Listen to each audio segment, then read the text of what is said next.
நீங்க எப்படி எழுதி வாங்குனீங்க? மேடம் அப்படிலாம் எழுதி வாங்கல. ஆ.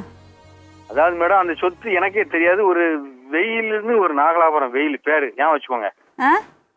வெயில் முத்து. ஆ. அடுத்து இன்னொரு வெயிலாச்சி. ஆ. அவங்க இருக்காங்க. நான் சமயத்தில் நான் ஒரு தருமரத்தா இருக்கேன். என்கிட்ட வந்து இந்த சொத்தோட அட்ரஸ் யாருன்னு தெரியுமான்னு என்கிட்ட வந்து கேட்காங்க. சரி. அப்ப என்ன விஷயம்னு கேட்கையில இந்த மாதிரி ஒரு சொத்து கிடக்குன்னாங்க. அப்ப அப்படியே எங்கன்னு கேட்டா என்கிட்ட சொல்ல மாட்டேன்ட்டாங்க. ம். நான் இடம் லேண்டு புரோக்கராகவும் இருப்பேன். ம். இந்த சொத்து எங்க இருக்குன்னு கேட்கையில எனக்கு சொல்லவே கடைசி வரைக்கும் எதுவுமே சொல்லல. ம். எத்தனை சென்ட்னு சொல்ல மாட்டேன்ட்டாங்க. எனக்கு அட்ரஸ் காமி உங்களுக்கு உண்டான கமிஷன்னாங்க.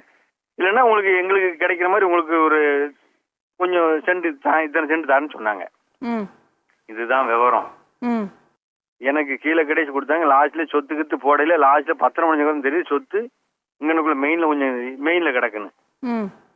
இதுதான் எனக்கு தெரிஞ்ச விவரம் மேடம்.